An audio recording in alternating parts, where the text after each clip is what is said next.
So what is up, guys? Nick here, helping you to master your technology. iPhone 8 Plus, 2.5 years later. Now, I did a should you buy iPhone 8 Plus in 2020. Check that video out, link down below. This one is going to be more my experiences, my opinion. That one, a lot of opinion there as well, but more like a buyer's guide. For this one, we're going to just talk about where does this thing stand in the context of mid 2020. Okay, so let's just get price out of the way. I was doing some research before this video, and at least US prices anyway, you can have one of these for around $300 to $400 right now. Second hand. Now, depending on if you're getting a new one sealed up, if you find one like that, it might be $450 or $500, but this phone came out, it was like $850, so it's like 50% off its original price, but that makes sense as it is 2.5 years old at this point. But if prices are different in your area, let us know down below what the prices of this phone are kind of going for in your area. First thing we're going to discuss here, mid 2020, is design. Well, this phone has big bezels. That's a con right away, but positives of this phone is that it does have a big display for not a lot of iPhone money. On the back, you can see glass back. It does give fingerprints. It's not quite as nice as the matte feel of the newer 11 Pro, but again, 3 times less the money of that, and the glass still feels premium compared to the aluminum on the 7 Plus. Now, some people preferred the 7 Plus as aluminum, but still this glass enables Qi wireless charging, so you could do wireless charging on this iPhone 8 Plus. It is a glass build, which means that if you drop it on the back, this boy can be cracked rather easily, so you don't want to be rocking this one without a case. Now, on the front, I do like the fact that the iPhone 8 Plus does give you a 1080p display on here. Now, the display also enables a feature called True Tone, which was something that wasn't on the iPhone 7 Plus, and this basically adjusts to the ambient lighting, giving you better display quality depending on what you're doing. And I like that this phone had 3D touch, makes the shortcut presses very fast. So mid 2020, I like that about the iPhone 8 Plus. Also, night shift and dark mode does make its way to the 8 Plus. And, you know, just because this is running LCD doesn't mean that the dark mode is not enjoyable. This thing is still enjoyable even on an LCD panel. So the 8 Plus is actually a better experience now than when it came out. Like literally, it's a better software experience today than when, I mean, how many phones get better over time? Not a lot, but this one, even though it has an older design, it's actually more enjoyable to use now than ever before. So when it comes to display, we're talking about 401 ppi on this display, and that's really nice because that's like the sweet spot, I feel like. Keeps up with a lot of the competitors in terms of sharpness, plenty bright here, and it's even sharper than the iPhone 11 and the iPhone 10R. Now, at the time, the 8 Plus had the iPhone 10 coming out, so it had to have something, you know, pretty good because the iPhone 10 was delayed, and I think this 1080 really made up for it. So I really do like the 1080. Also, the iPhone 8 Plus has the ability to rotate into landscape on both the home screen and in the applications.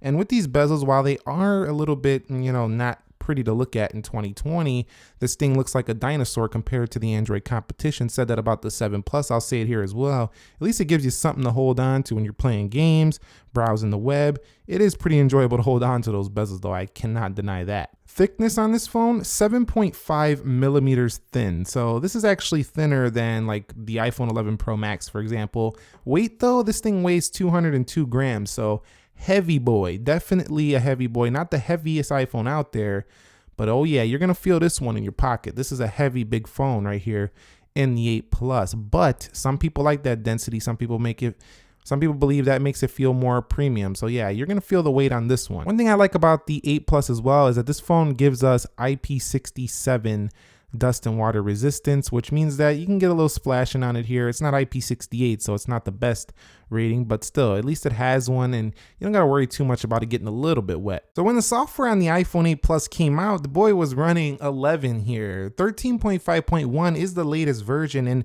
while this software is not the same as the ones with the gesture base, you have to bring the control center down from the bottom. At least you could see your battery percentage right up there. Clock in the middle, that's a little bit different because there's no notch here.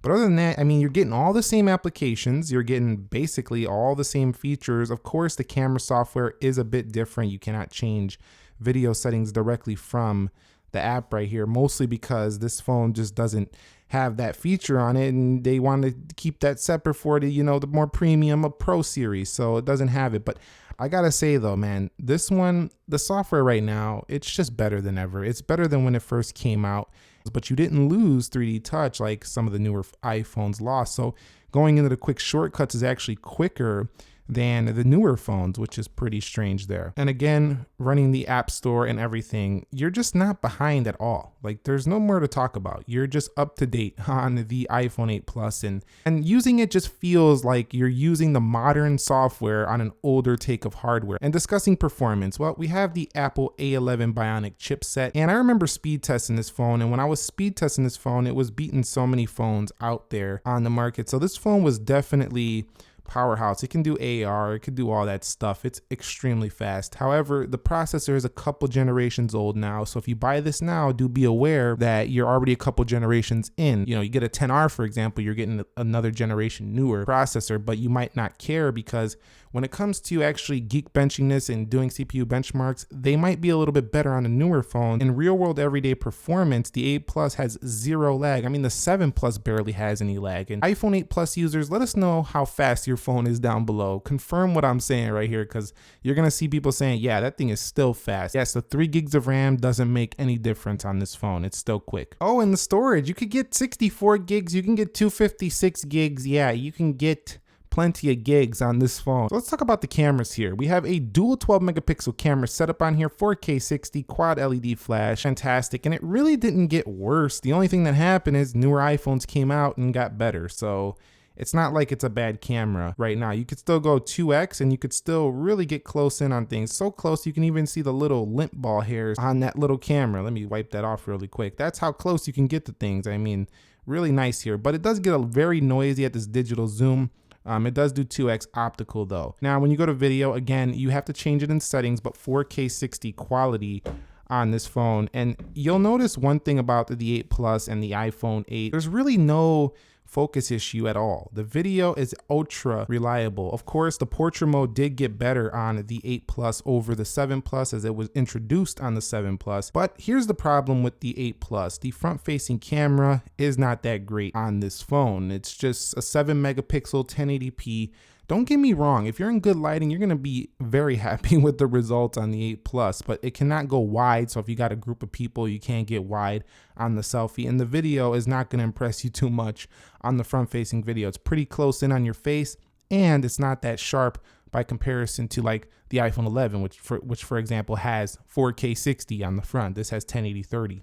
So that's the drawback with the camera. But if you go into settings here and we go down to camera, and this to me is also a drawback. You have to go to settings to find your camera features. I mean, that gets annoying. And record slow-mo, you could do 1080 at 240. Not bad there for the iPhone. Good job, 8 Plus. But see, high dynamic range, the auto HDR on here as well. This one didn't have the smart HDR though, the one that came with the iPhone 10R, which was using algorithms and stuff to make better photos. But still, this is still a point and shoot beast. You just point and shoot, and most of the time you're gonna get a good result. Overall, for me, 2.5 years later, if I was buying the 8 Plus, I probably wouldn't buy it if I was looking for the best camera. But if I still wanted a big iPhone on the low and I wanted a solid camera, I don't take pictures all that often, but I still want a good camera, I'd be super happy with the 8 Plus. And audio fired out the bottom of the 8 Plus and at the top. There wasn't a big issue with it. I'm not gonna play a sample in this one. Go check out my full review of this phone or my Should You Buy 2020 video. But nah, man, this one right here, just an improvement over the introduced stereo speakers for the 7 Plus, which got rid of the headphone jack. Plenty loud on this phone, no problems there. And one of the key areas I want to talk about is battery life, because I was always impressed with the iPhone 8 Plus's battery life, specifically because this one right here with a 2691 milliamp, I mean, that seems like half the size of some Samsung phone batteries. This phone could get easily through a day. It was pretty impressive how well optimized it was. And to this day, the 8 Plus is an easy all-day phone. I never kill this battery in one day. Yeah, the 11 Pro Max beats this one every day of the week, but at the same time, it's not a bad battery life on this phone. You'll be pretty happy here as long as you have a pretty high capacity health. So make sure when you're buying this, if you're buying one used or something, make sure you have a good maximum capacity on there. And Touch ID. Touch ID, where does Touch ID feel on this phone in 2020? Well, because this phone's so big, I always felt like the 8 Plus was like this little mini iPad in your pocket. Like, the design looks like the iPad mini, has Touch ID like the iPad mini. This is like a shrunken down iPad mini, this phone right here. So Touch ID feels that way. It feels like what it feels like on the iPad. It's still quick, it's still reliable, and you're just not gonna have an issue here mid 2020 with this one. And lastly, I just want to discuss the phone call quality, because the phone call quality for the iPhone 8 Plus 2.5 years later is okay. It's not the best out there. I don't think you're gonna be disappointed. It's gonna make phone calls, but don't expect blazing fast 5G. That's not here. Don't even expect the best LTE performance, because that's also not here. But don't get me wrong, it's reliable performance. It's just not gonna be no Samsung 5G, nothing like that. And let me just discuss overall at the end my final negatives on this phone, so you can kind of understand, well, what's the problems with it? Because you seem super hyped on this phone. It's 2.5 years old, Nick. Come on, man. Tell me some stuff. Tell me some reasons why not to get that boy. Well, here they are. The bezels. Look at these things. Like, I don't know about you, but I feel like I'm in Jurassic Park when I'm using this phone right now, because this phone right here is just from another era right here with these bezels. I just can't do it. Next up, front camera in particular. We talked about that, but honestly, there's just so many cameras, even budget phones, that can sometimes produce a better result on the front facing camera than this 7 megapixel. Apple really jumped it up with the video and photo quality on the front facing camera versus the 8 Plus. Again, no night mode on this phone either. When it gets dark out, we want to take pictures. Society will be reopening soon, and we're going to still be outside taking pictures at night. When we are able to do that, everyone's going to be like, well, anyone buying this phone is going to be like, I can't see it. It's too dark. So that's a negative of this phone. Other than that, I don't have really any major issues with it. I mean, you could say, well, I want Face ID. Well, then don't buy this phone, but that's not really a con. You know what you're getting into if you get this. The glass gets smudgy. I don't like that. I like the matte feel of other devices, but you know, it's pretty fragile with the glass. This phone reminds me of the Note 9. Like, it was kind of like just a solid phone. There was really nothing to complain about. It wasn't overly interesting, but it was just a solid, really good phone. And that's the iPhone 8 Plus. It's held on very well to mid 2020. Right now, you have a lot of options though. You have the iPhone SE. You can buy a used 10R. You can buy a used iPhone 11. But here's the thing. I think if you want like to upgrade from like a 6 Plus, a 6S Plus, and you want to keep that feel. You don't want to go to the 10R, you don't want to go to the 11, you don't want to wait for the 12. You want a cheaper, bigger iPhone. I think that the 8 Plus has still got a lot of life left in it. For me, this phone's got at least 2 or 3 years left in it. So let me know your thoughts on the 8 Plus. Do you have one? Are you getting one? Are you like, thank God you just made this video, because I was just looking to buy one of these. Let us know down below in the comments. Thumbs up if you enjoyed it. Be sure to stay safe, stay well. Nick here, and peace.